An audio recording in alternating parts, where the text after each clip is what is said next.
All right, y'all. So, what I've realized with investing and with stocks and with the markets and pretty much any investment you make, you always kind of got to be a step ahead. So, whether this step ahead comes from technical analysis or, technical analysis of the Nasdaq composite or the SPY or the Dow, or whether it comes from just kind of what's going on around us, so meaning the treasury yield rising or fears of inflation or interest rates potentially rising or some other types of scenarios, maybe like you start to see some companies go under. You always kind of got to be one step ahead, because if you're one step behind or you're just in line with what's going on, meaning that you're aware of what's going on around you, but you don't make action until the action is reflected, you're automatically a step behind. So it's important to just kind of be aware of what's going to happen in the future. So, what's been going on lately within the markets is that we kind of had this little this fear, right? We had this fear within the markets, and for about 2 weeks, it was kind of rocking. Things were kind of going down, and it looks like I don't have a chart pulled up in front of me, but I think from at least from the Nasdaq and the SPY, we were kind of resting on these bottom support lines, and I don't think we're going to break down below, especially considering that the stimulus bill just got passed by the House. So it's not. I think it still has to go through a couple more phases before it's really approved, and they want to do that before March 14th because that's when a lot of unemployment benefits expire. So that's kind of what is going to save us, right? The reason why it was choppy was because there was fears of inflation, and these fears of inflation came from the treasury yield rising. So it actually everything kind of synced up because the Fed did their I think they do it twice a year. They did their little meeting, or they did their little address of the economy, and the treasury yield was rising. So it kind of just everything aligned because the Fed has to address something like that, and they do this every two times a year. I'm pretty sure. I could be wrong on that. So it just kind of lined up correctly. And Powell came on and he said, "Look, even though treasury yields rising, we don't see any warning signs for any type of huge type of inflation anytime soon. But we'll let you guys know when we're raising rates. We're not going to raise rates." So it kind of settled things. And now with the stimulus bill being moving on, within the whole process of being officially passed, I think you're going to see a big rebound in the markets. And ultimately, what I believe is going to happen is that you're going to see a blow off top, meaning that we're going to break out of long term resistance historically on the SPY, Dow, NASDAQ. We're going to have a nice blow off top. And then probably, you can't time this stuff really, but probably around summer 2021, or maybe closer into 2022, or maybe even a little bit in 2022, that's when you're going to really see things. The blow off top is going to come down, and then we're going to start bleeding through. And that's when hyperinflation is going to hit. Because right now, interest rates are really low, right? So, what's going on right now is money's being printed up. People are getting their unemployment. People are getting their stimulus. Kind of just money flowing in. Kind of just the Fed saying, "We got you guys. Here's your money, stimulus. Here's everything. Here's everything." And the interest rates are low, meaning people can take money out, and the interest rates are low. So, you know, paying that back is a little bit easier. But eventually, what comes a time, if there's low interest rates, you got to have high interest rates. And what happens then is that, well, now people aren't going to want to take out loans anymore. People are going to have to start paying back stuff because everything's going to start going up. Inflation's going to go up big. And this is why you got to think ahead with this stuff, because this is all stuff that is going to happen sometime soon.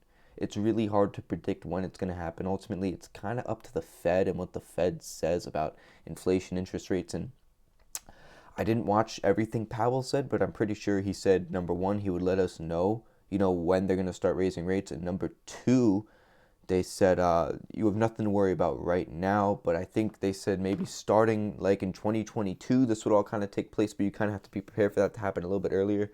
So the best investment you can make right now with all this in mind is silver. All right, silver is a fledge.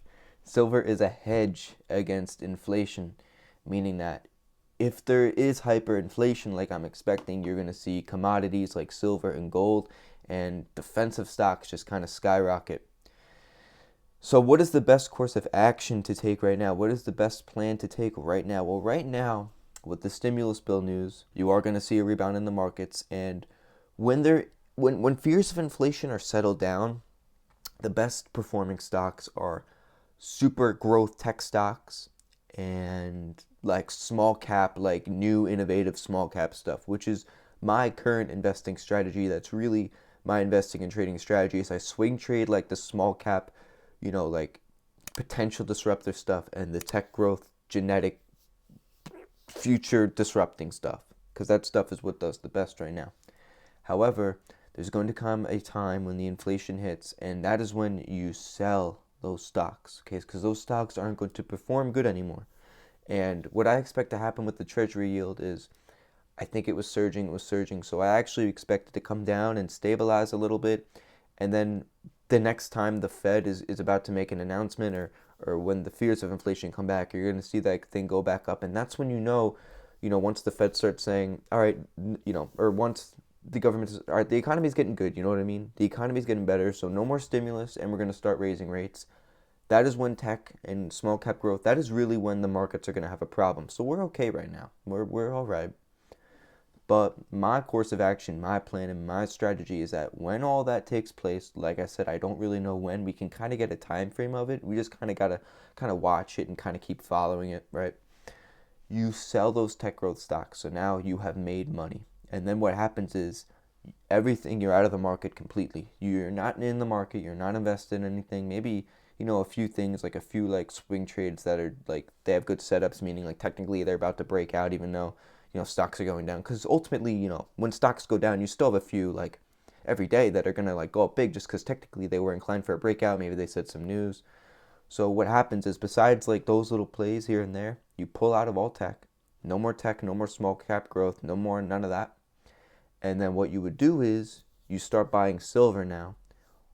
Optimally, you wanted to be buying silver back in March up to now, but now is still a good time because silver is due for a bull rally, and when the hyperinflation comes, that's when silver will really take off. When there's fears of inflation, everything kind of goes down, right? So that's what kind of happened when the markets were choppy. Everything was going down, including silver and gold, because it's just when there's fears of inflation, everything goes down, but when the inflation actually hits and it hits hard, that's when you'll see silver and gold skyrocket. I know gold right now is making a cup and handle on the chart, and silver hasn't had a bull rally in a while. It looks like it's just due. If you look at the chart, silver kind of goes like this and made a base, and now it's kind of poking above. So it looks like it's just waiting for that big catalyst, which would be inflation. So what you would do is you would get out of all the stocks. You made your profit, you made your money, hold on to silver, wait for that big market crash, correction, bear market type thing, wait for the bottom out. Ultimately, it's hard to know when it is bottomed out, but you'll kind of, if you're good with technical analysis and you're following what's going on around you, you would be able to kind of see, when you can start buying a little bit, even if it goes down, just kind of disperse your money a little bit. And then that's when you disperse probably 50 to 75% into value stocks, probably 75% into value, meaning like Dow Jones value, like just safe plays. And this could be like Apple or Microsoft or like Johnson and Johnson, or just like those Dow value stocks, good value stocks, Coca-Cola, just safe stuff. And you make a portfolio, maybe not those stocks specifically. I'd have to do more research to see what the best value stocks would be at the time. But you go mostly in value, and then you do 25% kind of risky small cap tech stuff again. And that stuff won't move as fast, but once inflation goes up and up and up, and then it kind of comes down again, that's when that stuff would be good.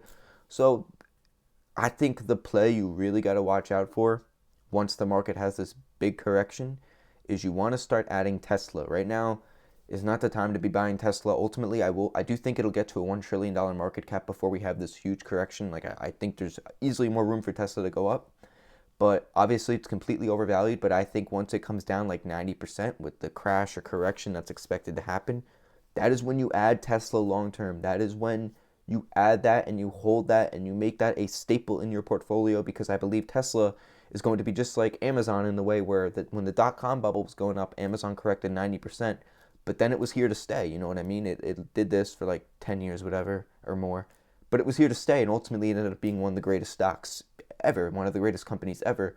So I believe Tesla is the Amazon of this whole bubble right now, meaning that Tesla's a great company, and I think we all know that, but obviously it's way overvalued. That is a fact. And people who try to convince you otherwise, and they say, no, it's going to keep going up. What are you talking about? They're the future. Well, it's going to come down. It's inevitable that it's going to come down, and when we have that market crash or correction, that is going to be the ringleader of what comes down. But Tesla will be here to stay. Of course, Tesla will be a main factor in our future. And that is when you start accumulating shares of Tesla for real for a long-term play. Once we have that crash, Tesla should be your main priority, in my opinion, anyway. But that's my strategy. So I think you can still safely continue to play the tech growth, small cap, like kind of weird, crazy stuff that has like that hyper growth, like NNDM, Microvision, all that stuff. And then once things get a little bit more crazy, that is when you pull out, and it'll be time to pull out, you'll know. And then those companies could still be good, but they just won't flourish in that type of inflation, hyperinflation environment. So guys, that's all I got for this video. I try to make my channel different from other channels, meaning that I don't really do like, I don't know. I don't even know if you guys know what I'm saying. I'm not even gonna say it. But yeah, guys, that's all I got for this video.